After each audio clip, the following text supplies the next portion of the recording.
I learned number one is the courage. And one of the things I learned through mountain climbing is that you've got to move even when it's dark and you can't see your next step. You've got to move even when you know you may start to take that next step, but you may be disrupted in the process. But you have to start to move. And that takes courage. There's this blind faith of saying, if I have an intention and I have a goal and the passion to move forward, I can't do it unless I move. And sometimes the first move is the hardest. Guys, let me welcome the one and only Grace Vandecruze. How are you doing? I'm doing great. How are you? I'm so excited to talk to you. You know, it's not that often you get to meet somebody who has also been homeless before. I shared that part of my story. Also went on to build a sizable organization. Start to then feel called to help a lot of people kind of break free from their own, beliefs and shackles and whatnot, and create their own lifestyle. One thing I haven't managed to do yet is climb mountain peaks, which I know that you absolutely love to do. So just for fun, what was your favorite peak so far? So far, it's Kilimanjaro. It's the most, I think, common of the 7 peaks. It was fun because there are 3 major terrains. You start up in a tropical rainforest and very hot and fairly flat. And as you move higher up, you're looking at tropical or the African plains, which is the red clay mountains that just keep rolling. And then higher up were the glaciers.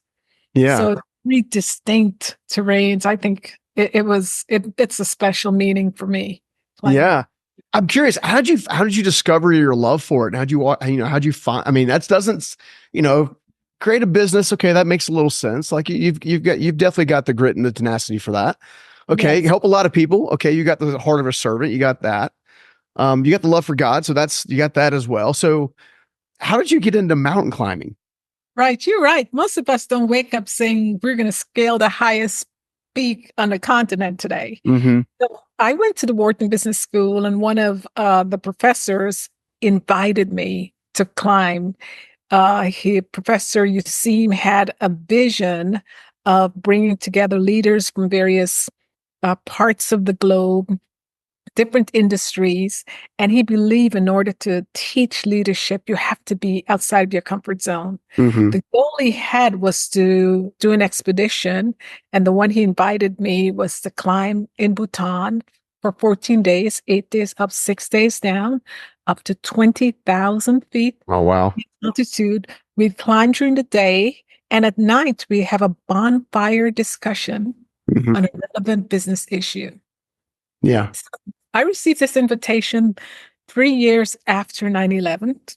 And, 9/11 was still, pretty vivid in my memory, working on Wall Street.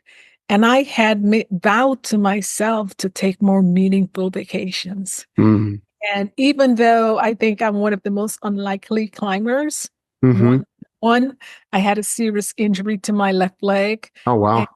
Grew up with pins in my leg. Yeah. Never really participated in any major sports before. I had this within me of how can I really get to my next best? I'd accomplished a lot at that time, but I knew getting to my next best meant taking on opportunities outside my comfort zone. Even if I had to do it questioning and shaking. But to see what my next best, and if I would trust me to go to my next best, this seemed like an opportunity I should take. So I took it. Yeah.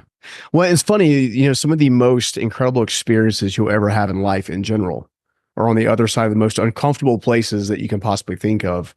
And I'm just trying to think about a couple of the moments of my first time that I ever went on a trip of any kind. I was very fortunate and was allowed to go to Hawaii. For someone who grew up in an environment also that had very difficult financial circumstances and whatnot, going to Hawaii was not something I ever thought I would ever do. It was kind of one of those things that, you kind of, wouldn't it be nice if, but you don't actually believe you'd ever actually do it kind of thing. And when you're kind of doing that, one of the things that actually takes place is you start really work on that limiting belief system, right? So I land, I get off the airplane, beautiful, smell pineapple, smell orchids everywhere. Get on the commercial bus because I was part of a group. We took the commercial bus out towards the hotel, which was the Westin at the time. And it was about 5:30 and 6 o'clock in the afternoon, and the sun was kind of like setting over the water. Oh, so So all you beautiful. see is the sun setting over the water, straight line to, and of course, no matter where you go, it looks like it's coming directly at you. Mhm. And then a well breaches in between the point of the line in the water and the sun.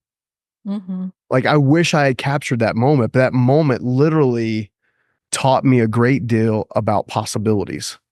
Absolutely. So I'm curious to know from your climbing experience, from your experience from building a life from scratch, Mhm. what type of things have you learned about creating possibilities and creating meaningful moments and kind of using those to leverage you up? Yes, I learned number one is the courage. And one of the things I learned through mountain climbing is that you've got to move even when it's dark and you can't see your next step. Mm-hmm. You've got to move even when you know you may start to take that next step, but you may be disrupted in the process of Yeah. taking the next step. But you have to start to move. And that takes courage. There's this blind faith of saying, if I have an intention and I have a goal and the passion to move forward, I Mm-hmm. can't do it unless I move. And sometimes the first move is the hardest. Mm-hmm. I remember when I was in Bhutan climbing for the first time, I got up one morning and I was climbing with my partner who was very experienced, and it felt like if my feet were like boulders. It was so hard to move. And I turned to him and I said, "How do you feel?" And he said, "Oh my God, I feel terrible." He Yeah. said, "This is really hard." And, I felt the support of that, like, wow, I'm not the only one, right? Yeah. I have to tell you, as we continue that day, I got energy. I got the Mm-hmm. strength. It's the saying that the plane uses 60% of its fuel with the takeoff. Yeah. It's so true. Yeah. Second thing I've learned is that there's someone in front of you that that uh, created a footstep in front of you Mm-hmm. that you that Yeah. even though I'm not sure what to do, all I have to do is really focus on my next step and place my feet where the last climber placed Yeah. feet. And I do think sometimes they are clues, successfully clues. They're guidelines for us to follow. Mm-hmm. I think the third and most important is who's your guide and who you Mm-hmm. hooked into, who Yeah. you're harnessed into, and who is giving you the support and the leadership at that time. Yeah. And I think many of us have to make sure that along the journey, whether it's mountain climbing or in life, that we're Mm-hmm. into the right people on the right path in life. Yeah. It's funny. Not funny. It's actually like powerful just to reflect back on who is your guide. And even right now, no matter who's listening or watching right now, no matter if it's time, what time and space, but if it's the episode just dropped or if it's going to be a year or 2 years from now, it doesn't matter. I think that is a powerful question to continue to ask yourself is who's your guide? Not Yes. just in following a mentor, but more importantly, also assessing the mentor that you have now or the mentors you have now or the absence of the mentors you have now. So what are some like characteristics you're looking for when you're trying to select this guide? Great, great question. Because I get asked this a lot. Who are your guide? And I always use this, who my guides. Mm-hmm. I think everyone needs their own personal board of directors, their Mm-hmm. own personal advisory board, the same way big corporations who function so well have great governance. We need it for personal life. So my guides are my life coach. I have a life coach. I Mm-hmm. have a spiritual coach. I have a therapist that I talk to on a daily basis. I have a business coach uh, Mm-hmm. that I talk to. All of those make up my personal board of directors. I have a great husband who I met at school, and we Yeah. share our values, and he's my life and love partner. Hmm. And the synergies are tremendous Yeah. that I've learned so much from my coaches Yeah. and they've encouraged me. And also they're my accountability partners. Yeah.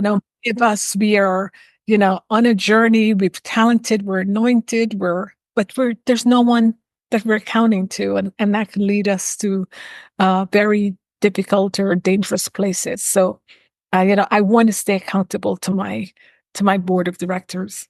Yeah.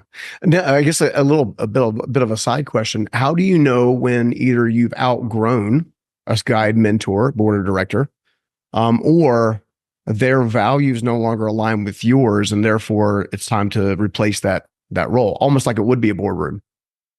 Oh, very, very interesting. It's interesting because I serve on 5 corporate boards, and one of the most difficult decisions of a board is to tell one of its members it's time to leave. It's time to either retire, it's time to Hmm. move on, that you're no longer serving the purpose. You're just coming into the meetings and not able to really add significant values. I think, it's amazing how relationships can naturally evolve and Hmm. grow. Yeah. Same as my board of directors, so I have evolved and grown with a number of them. And I must say, my board has a growth mindset, and they're Yeah. able to grow, they're able to expand with me, and they're able to constantly, make sure that Yeah. I am holding myself up to very high standards. Yeah. And they know I'm ambitious, and sometimes some of their major goals for me is R&R. Are you Hmm. resting enough? Yeah. You're taking enough breaks, and you're pausing in the journey, and you're reflecting enough. And I think that's one of the things that I continue to work for, to make sure I give myself the time to pause and relax. Yeah. Oh, that's so good. I want to pivot a little bit to the book. One of the things I know that's on your heart that you are absolutely gifted about, um, is teaching people. I wouldn't even call it financial wellness as much as financial elevation, right? Mhm. There's a wellness component to it. There's a strategy component to it. There's, one of the biggest, most search items on Google at any point in time, it has to do with money. Mhm. How to make more of it, how to invest more of it, how to save more of it, how to spend a little more of it. Like there's all these different dichotomies related to money and lifestyle. I'm curious to know, how did you um, understand or spend some time understanding the, kind of the financial perspective around the history of how money was created and how it's been utilized around you, and then kind of your own developmental journey with it? Oh, that is such a great question, because my very first chapter of the book is all devoted to the history of money. You Hmm. know, whenever you go to the doctor, what's your family history? Yeah. And we spend a lot of time with that assessment. However, we don't do that with money. And so I'm like, before you can take action, we need to go back to what is your background and your relationship with money. Hmm. Every ethnic group, every country, every community, every family, and every person have a history with money. Hmm. And if you were to look at your money history, personal money history, or family money history, you will find most likely incidences of fraud, lack of payments, Hmm. made, not kept, Yeah. funds being returned. And I would submit to you that most of you listening to my voice, and all of us, are suffering from some kind of financial PTSD. Mm. In order to really move forward and grow wealth the way we need to, we have to address it. Yeah. We have to address it. So in my book, I go through, what's your first money memory? And I Yeah. shared a powerful one of my first money memory. But it's all surrounding the lack, the scarcity mindset, the Hmm. shame, Yeah. denial. There was a joke my mom made about the entire thing, just so that, we would be not tense about the situation.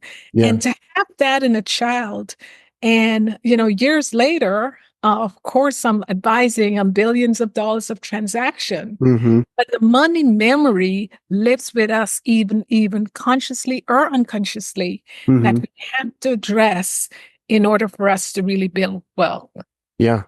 I'm curious to know, like, so I believe I'm totally on board with you, by the way. Obviously, it's funny, I've had to overcome quite a bit of limitation and scarcity mindsets, obviously build the size organization and then exit a business and all that kind of stuff. There's a whole lot that you go through during that thing. Recently, Chastity, who's my girlfriend, challenged me. She's like, you do realize that you're a whole lot more gifted than you're letting yourself believe you are. You can create more if you want to, and so what do I really need to? Like, I'm comfortable. Like we're in a good place. We can travel and do and go and whatever. And she's like, yeah, but how many people are missing out because you have the ability to create? You're not actively creating more. So therefore your overflow is less. Right. So, right. Me too. So we started thinking about that. So, there's the reason I say that is because there's this element of constantly working with your mindset around resource and money in general, and I know for me, my audience has heard me say this before. My father said one time, Scoggins don't get ahead, they get by after he'd lost his business. Right. And he thought he was loving me in the moment by trying to give me pearls of wisdom to make sure I never got my dreams crushed. Right.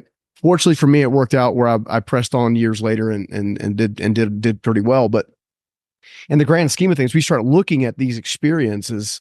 We start looking at, it's more subconscious than anything else. Right. Exactly. So in your experience, you and I both know it tends to be more subconscious than conscious. How do we bring the subconscious to the conscious so we can deal with it? Yes. So one of the things, and you're right, because 99% of it is subconscious, Mm-hmm. and we're just seeing the tip of the iceberg. So it's where we have to really be introspective and go deep within ourselves Yeah. to really, and this is why I say first money memory. Let's deal with that. Write it down. See Mm-hmm. what lessons you've learned. See how that has permeated your life. Yeah. And then consciously say, look, I want to rewrite the script of my money that is Mm-hmm. going to be drastically different from how I was taught. Yeah. I hold a pen. Yeah. Wealth is my birthright. Mm-hmm. Wealth is our birthright. We live in a world of abundance. How do I shape that so that I can live and maximize my time and have a healthy relationship with money? Mm-hmm. And going back to some of what you said, I'm a firm believer that your net worth can never exceed your self worth. Ooh. We see this Yeah. all the time. People make a lot of money, but they lose it Yeah. if their self worth is not saying you're worthy of this. Yeah. You deserve this. You work Yeah. hard for this. You can now multiply this. Yeah. So I really do think there's significant things we can do with our money. Yeah. And I use the parable of the one talent, two talents, Yeah. and the Yeah. talent. 5 talent. Yeah. And many of us have the mindset of the one talent. We only have a little. We finally got what we're the most successful of Yeah. our ancestry of our Yeah. entire family, and we hold on dearly to what little we have and not grow it as much as we can because of the way we see our world. Yeah. Another byproduct of money is, and I've seen this, and I'm sure you have as well. I'm curious to get your thoughts on it. There is an element of folks who are high income earners. I've got a few friends and clients who are 9 and 10 figure earners. Right? They do very, very well financially. About half of them are happy. Mm-hmm. The other half would dare say that they have everything that money can possibly buy or have access to it for the most part, but yet are still not finding joy and fulfillment. So how do we balance the ability to create abundance, but also have an abundant heart in the process? Interesting, because if you associate your happiness with a certain level of financial wealth, Mm-hmm. you will never achieve it. Yeah. Because it's not tied. Your money and your happiness are not linked and should Mm-hmm. never be linked and will never be linked.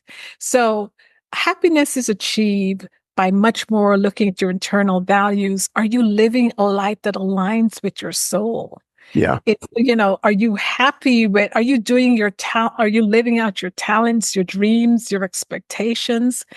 Have you resolved conflicts you have Mm-hmm. within or without Mm-hmm. that need to address? What is eating away at you? Yeah. And that's a personal question. Mm-hmm. And so, I mean, you can be miserable in a palace and very happy in the pit. Yeah. So, that is something that only uh, a person, can resolve for themselves. Yeah. No, I did. So I wanted to get, it's funny that subject matter rarely gets discussed because, Hmm. there's so much emphasis on getting more, creating more, having a better lifestyle, so on and so forth. Which is all great. It's all true. I mean, to your point, I think, it is a birthright. You can look at Esau and Jacob, it's a birthright to create wealth and to have abundance. You can also short circuit your own birthright as a result using the same story. One of the things that I've also heard you talk about, both in the book and a little bit on a few podcasts, is this element of how a traumatic experience can actually create a transformation.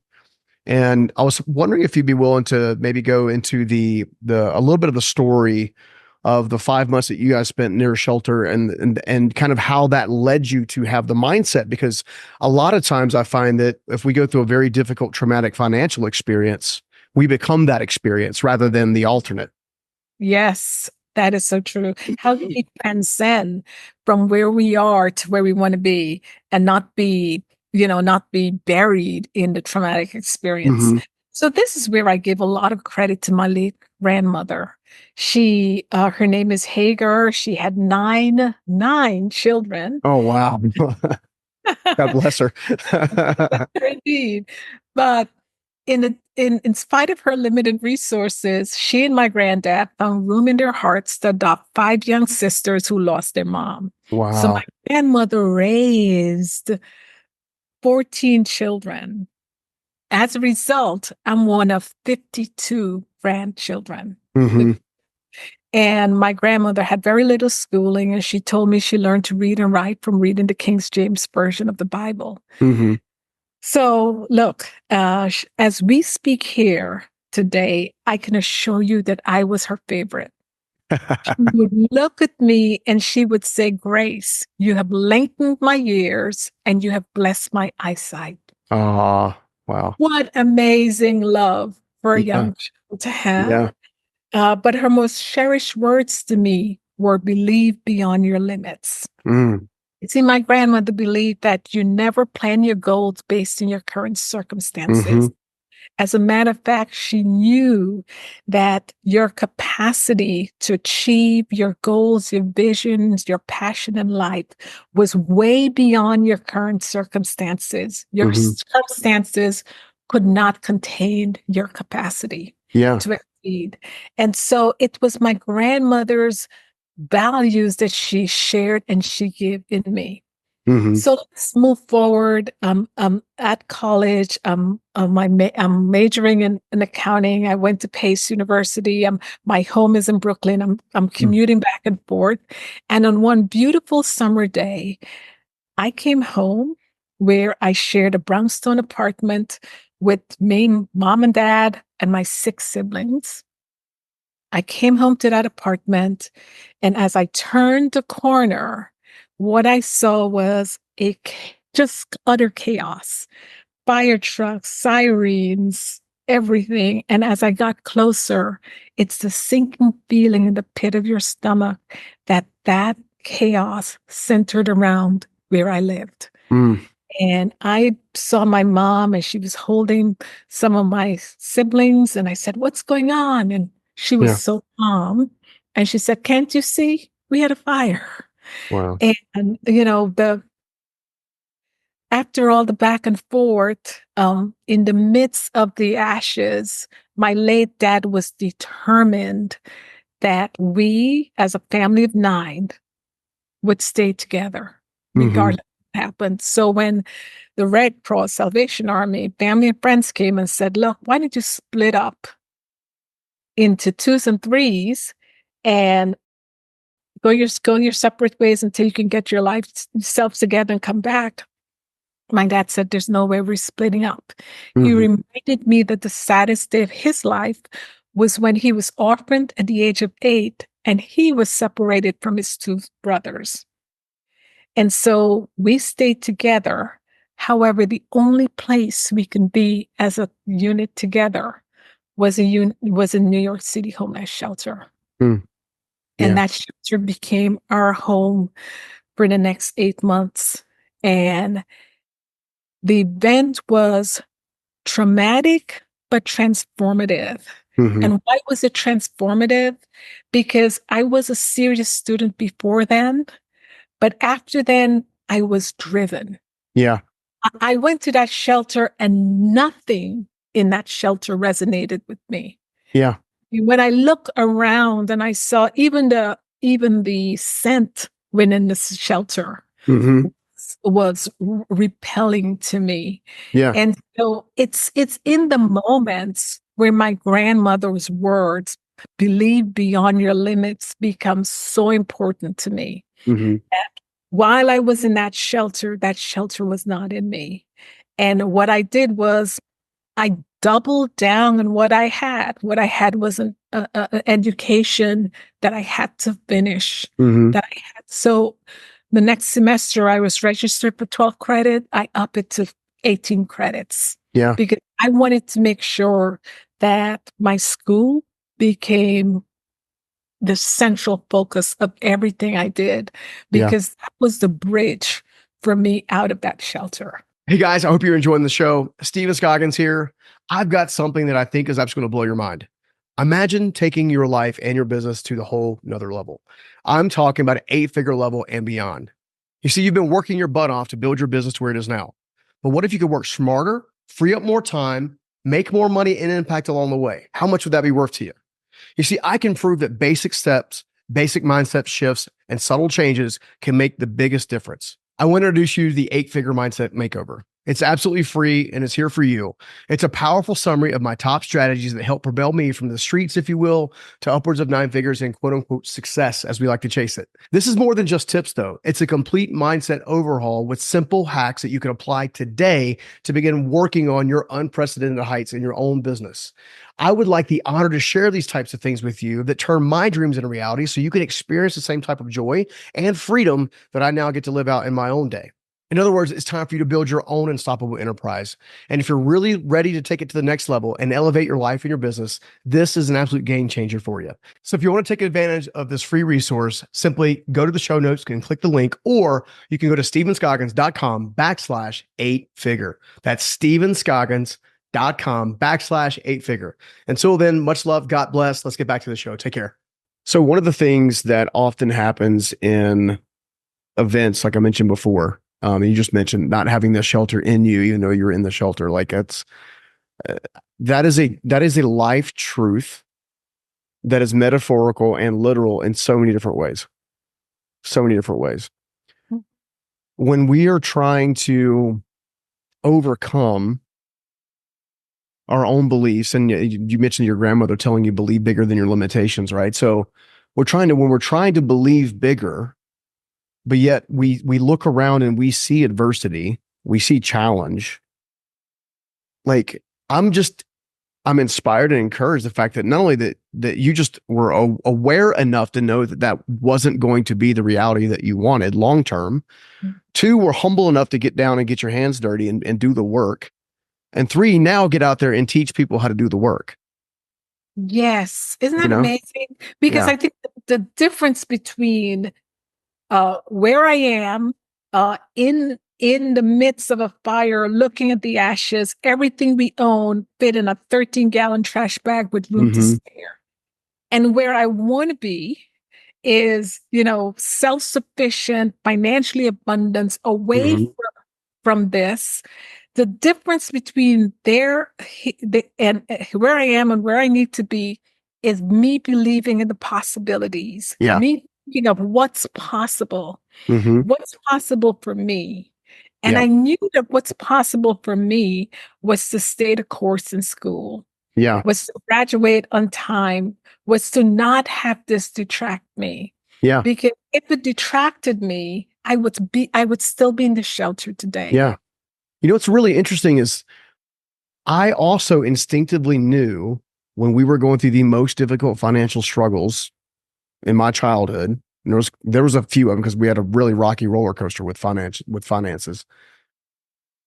I instinctively knew that the belief and the comments that were being made about money, that wealth is evil, I used to hear all the time, which is kind of funny because the person that the wealthiest person we knew was the most generous person that took care of us when we couldn't take care of ourselves, which is kind of odd. So I heard that lie. I heard the Scoggins don't get ahead, they get by lie. I heard that, if I didn't have, in my case, I had to drop out of high school to help take care of the family and all this kind of stuff. Because I didn't go to college, I would never be successful. And all these different lies, honestly. Yeah. But it's something inside of me. I refer to it now as the Holy Spirit. So something inside of me knew that it wasn't true. Isn't that interesting? That's happened to me many times as a child to growing up, where either I was in a place or I heard something where I said instinctively, that can't be true. I don't think that's right. Yeah. That's resonating with me. When it doesn't align with our souls, we know instantly. And the way we walk in the world and the way I climb in the world is when I do things that aligns with my soul and my spirit is inspired to move forward with that. So I think that's a very important and interesting point you just made. Yeah. Well, again, I think it comes down to, we become the labels that we allow. Oh, yeah. So if we allow the label of being impoverished, or we allow the label of being scarcity, or we allow the label of being the GED kid or whatever, then we're not going to open ourselves up to opportunities, At the same time, I also think there's homework to be done. Like, I had to do what my family wasn't doing, which I know you talk about in the book a lot, which is budget. Create a simple budget. It's funny, the people that I see struggle with money the most don't operate from a budget at all. It's very reactionary in how they handle their money. It is, it requires sacrifice. If you're constantly just, buying things or designer things so that your self-worth can feel important based on an external item that you have to pay for that's going to depreciate within the next year or so, and then you have to keep replenishing. That's a game that's never going to fulfill you. Yeah. And, yeah. So in regards to kind of developing a budget, we'll use two. We'll use a person who has never really utilized one or created one. And then we'll also use someone who has got one created, but they're not really following it per se. What can we teach them kind of in the moment right now to help them be more successful?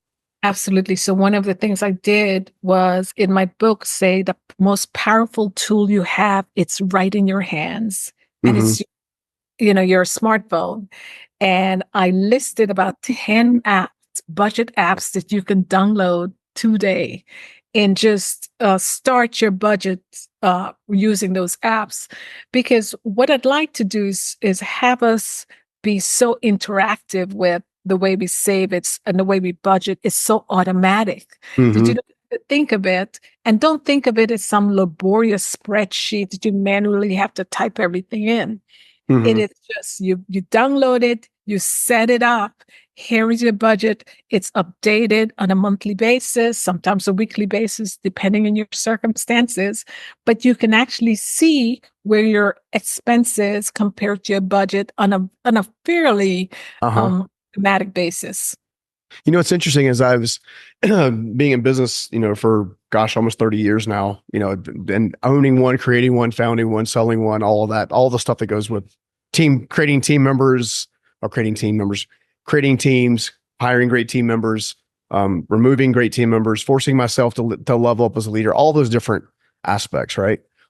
One of the most simplistic things that helps in running a business is understanding assets, liabilities, cash flow, and stuff like that. And it's funny, as I think as individuals, we understand how important it is for a business to do that, but we don't necessarily use it in our own personal lives to kind of help our, be successful and kind of really kind of get there. Sure. Yeah. So one of the things I've heard you mention before too is this, which I totally agree with, living debt free, but the creative way. Like I never heard that phrase before. So I'd like to maybe, obviously you can free flow, but I'd love to hear your thoughts on that. Sure. So clearly there is something called toxic debt, or what I call toxic debt. And toxic debt is the plastic credit cards that are around, and some of them have cash advances, and the interest rate is 20%, and in 3 years you will owe double whatever you have on those cards. It is toxic. And the key is to, if you have those, to pay them down rapidly, pay them down aggressively, to make sure that that toxic debt does not become a burden to you. Because if you're looking at debt all the time in that way, and it just keeps multiplying greater than you can ever get any income, that's a pretty defeating way to live your life. Yeah. And I really would like people to know that you can avoid the spending to begin with, but if you have spent, just make sure that you those toxic debt down. Also, I also talk about ways to increase your FICO score, because FICO score is a way we get interest rates being offered to us, even for jobs and employment. Look at your FICO score and how to really raise that. I mean, I know the process because I'm in the 800 plus FICO score in my own personal life, and I had to go through a journey of taking, cutting up credit cards, slashing my debt, and being debt free. Yeah. There is financial and personal and spiritual liberation in living debt free. One of the most powerful things I ever heard in church, and it was a night service. There were about 5 people in church. This woman got up and she said, "I owe nothing to anyone but love." Oh. She was literally saying, "I don't have any debts. Yeah. My credit cards are fully paid for. All I owe you guys is love." And I thought, wow. And I was 10 at the time I heard that. And I was like just staring at her saying, gosh, I've never heard something more powerful. Yeah. Yeah. And I've heard people got up and say, the bill is being paid and pray for me. Oh my gosh. And here's this little old lady getting up saying, I owe nothing but love. Yeah. It's funny that you also mentioned that and I did this too. So I'm not casting any shade on anybody, but earlier in my journey, obviously, you get into debt, you do dumb stuff with money, then you pray to get out of debt and all this kind of stuff. And then I realized the Bible is actually a pretty good resource on how to handle money. And one of the things that jumps out at me as we're talking is, for every dollar that we have to pay debt on, so we have to pay $1 towards debt, whether it's a credit card or whatever, is one less dollar we can't invest. So therefore, we're putting compound interest to work against us rather than work for us. So obviously you work with a lot of high net worth individuals yourself. You're around high net worth. What do you see differently in how they choose to handle money versus the vast majority of the public? Yes, it's a certain mindset. It's a mindset that there's money here and there will always be there. My boss, who was close to billionaire status, and this is back in 1999, whenever we had a company come in and said, "Look, I need additional capital. I need capital to grow." And he would say, "Well, how much do you need?" And it didn't matter what they say. They would say, "I need 40 million or 80 million. He would look at them and he said, "That's not enough." And then he would say, "You're not thinking big enough. I'll double what you want. I'll give you double what you want if you promise that you're going to grow this business tenfold. Yeah. Your plan is not ambitious enough." Yeah. So there's a mindset of abundance and growth and prosperity that is so different with the high net worth than those are not. And I tell people all the time, it doesn't matter where you are. Think big. There's Yeah. no need to bring a poverty mindset into your new financial wealth status, or else it's going to ship you back where you came from. Yeah, no, I think it's so true. And it's funny. Another thing I've heard you talk about in the book too is this financial abundance climb, which is kind of interesting because obviously you have the mountain climber part of your life. Let's lay out a handful of additional steps that really play a pivotal role in creating a financial abundance climb, because you are developing a mindset as you're climbing, right? So it's ever moving and ever changing.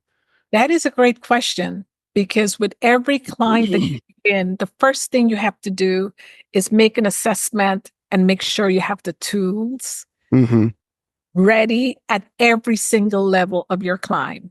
Mm-hmm. And so we talk about the beginning level where you're going through your assessment and you look at your past money memory, and you develop your future money memory and some clear financial goals that you'd like. And it's out, be specific, make sure it's measurable. It's Mm-hmm. it is realistic that you can achieve those in your goals. But once you're ready and you're climbing that journey, there's a way for you to systematically save, and save in a consistent way. Yeah. So that compounding interest work in your favor. And, I talk about your lifestyle. What is the lifestyle along the way? Because we're being hit and bombarded with, here's this luxury life you can live. Mm-hmm. And we have to constantly evaluate, where are we going to spend our time consistent with the goals that we wrote down. Yeah. Another key tool in the journey is making sure that whatever you build and you save is being protected. Yeah. And one way to protect that is through insurance. Mm-hmm. Life insurance, property insurance, and the one that everyone tends to overlook is long-term care insurance, Mm-hmm. because we're living longer than our parents. Yeah. And some of us may risk outliving our savings. And that's where long-term care insurance can fill in the gap. Mm-hmm. Another way of protecting your wealth is through trust and estates, and creating a will and creating various trusts, and really being armed with that tool.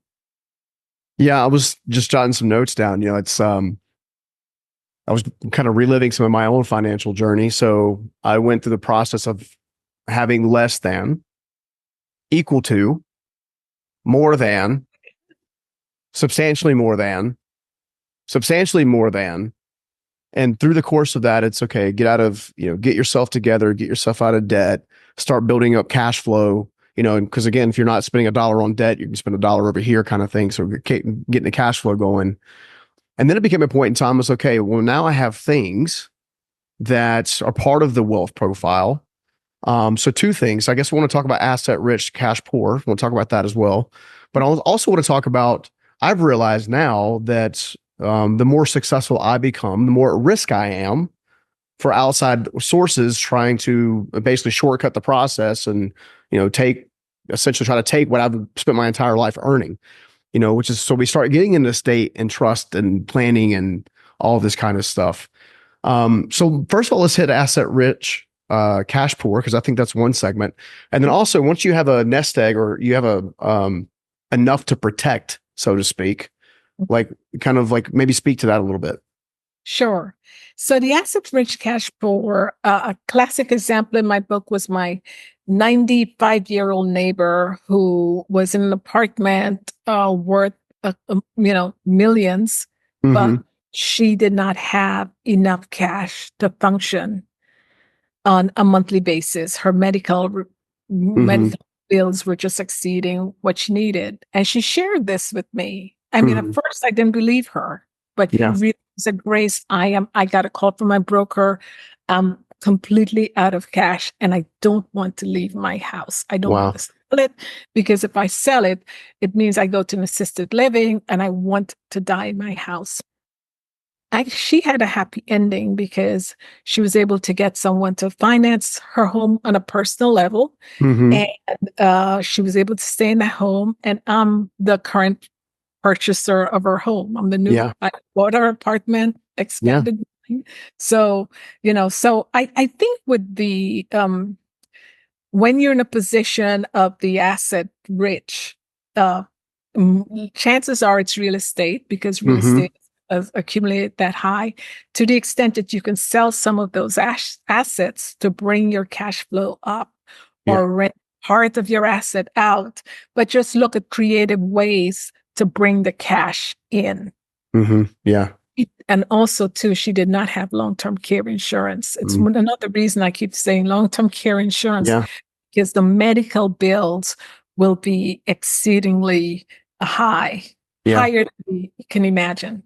So I guess the medical bills get, and especially with the long-term care, the longer you wait to put it in place, the more the premium is going to be, which is another form of letting compounding work against you, ironically. Yeah, Um, is there a certain ratio you're looking at with asset to cash ratio?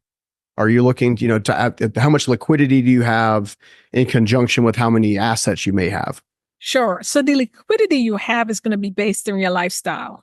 Mm-hmm. So whatever your current, because chances are there's no mortgage, then it's the maintenance, it's the housing costs, food costs, medical costs. It varies per person and per state and so forth.